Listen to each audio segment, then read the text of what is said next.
What's up YouTube, this is Joe from Zephyr Wargames and I'm bringing to you guys another variant to Blue Eyes White Dragons, as I feel like thanks to the ban list and the new support, there's a multitude of ways that you can play this deck.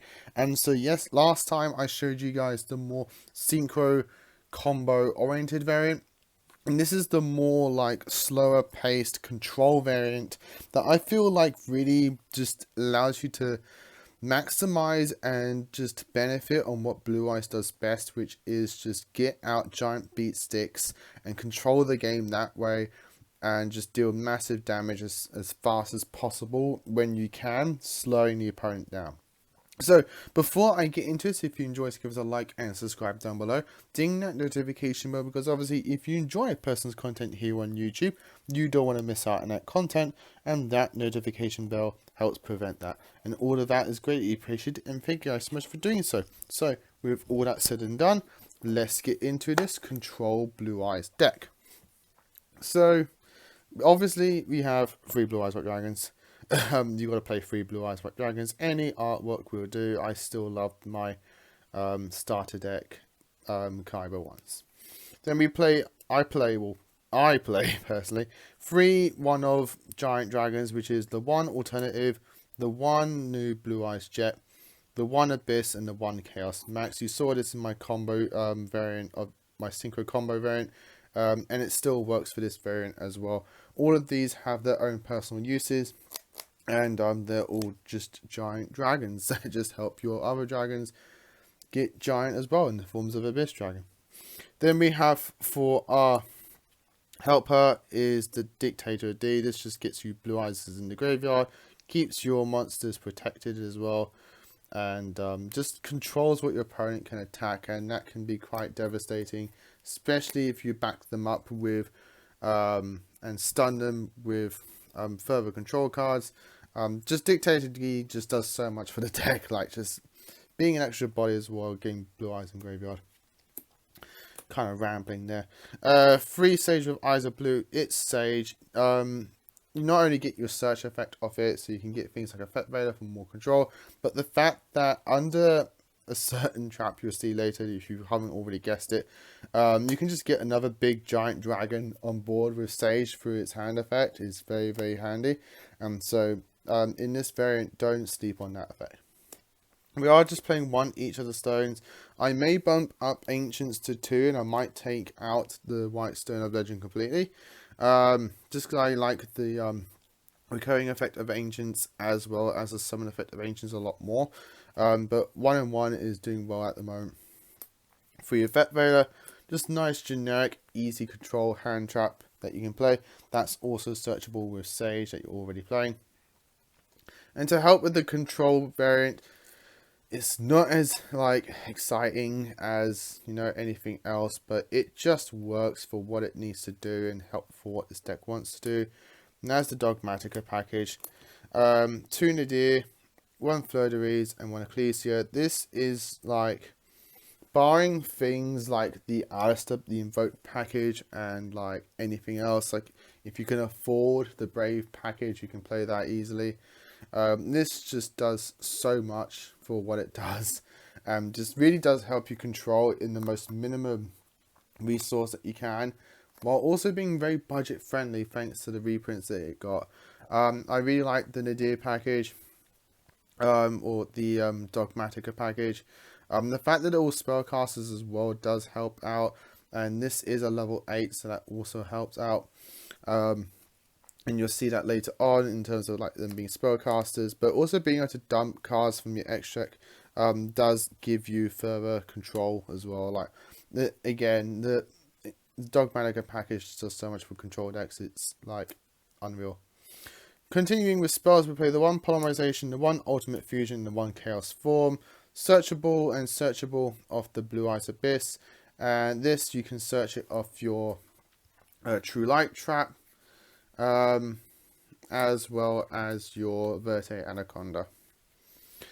We're playing 2 Tradent. We're not playing enough, I feel like, level 8s to warrant that being discarded to play more.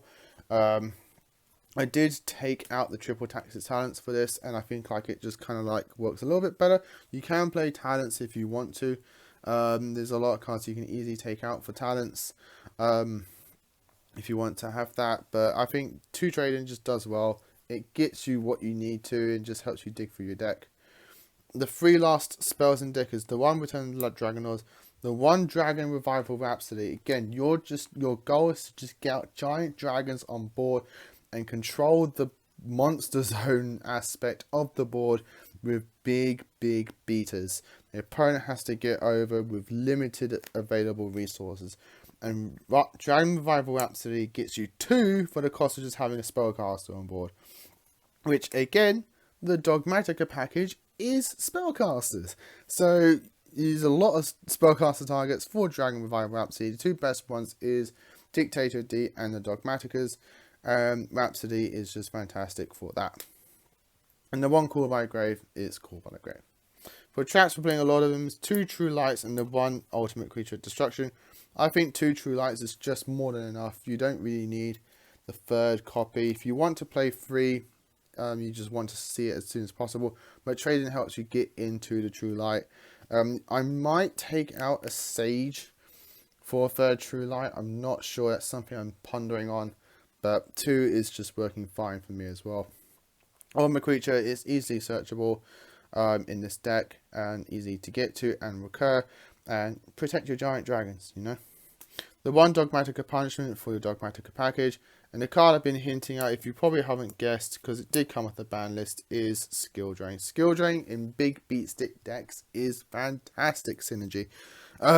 Being able to just control your opponent's monster effects and have giant dragons on the board, like, your opponent's going to struggle to get over that. And so things like your Tyrant Dragon, if you got them out beforehand, are unaffected by Skill Drain and can just keep resetting Skill Drain if they get over it. So Skill Drain is a fantastic card for this deck. I am actually really tempted to put this in Photons. Trying to revive Photon Drain with all the new Photon support is still pondering in my head. So if you guys have any idea on how to play current day Photon Drain, if you haven't played it way back in the day, do post that down below. I'd love to see your guys' versions of that. And to round up the main deck is 3 copies of Solemn Strike. You can play Imperm if you want to, or anything else. I just think 3 Strike is perfect and does what it needs to do. The probably other thing I'd probably play instead of that is Torrential Tribute, but I think that does fine.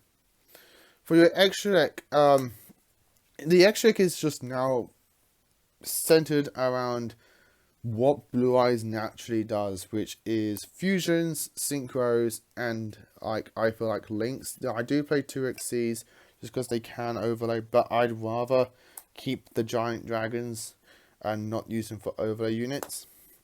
But yes, moving on, we have the 1 Tyrant Dragon, the 1 Ultimate Alternative, 1 Neo Ultimate, and the 1 Blue Eyes Twin Burst. For the Blue Eyes fusions, all of these are all easily summonable in the deck and all have their own uses, and so I like to play all of them.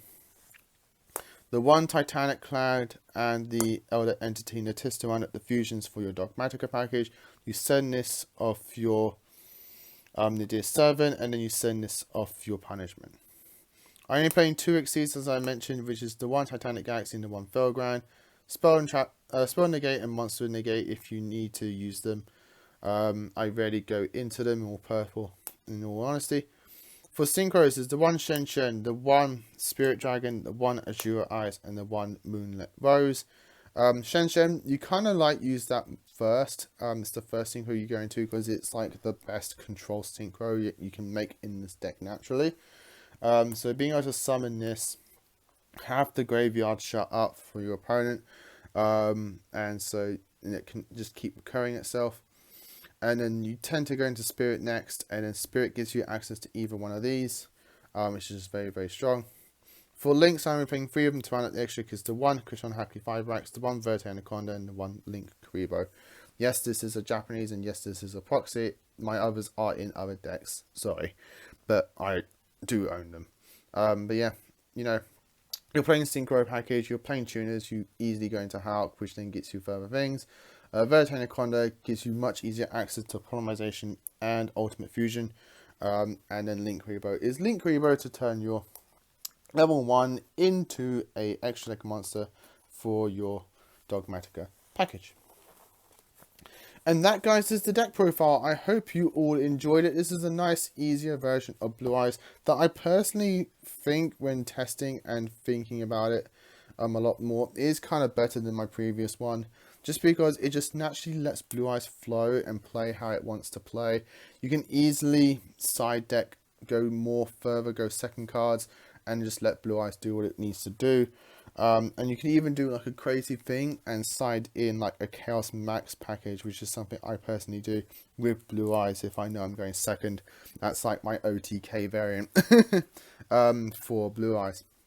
But again, that's it, guys. I hope you all enjoyed it.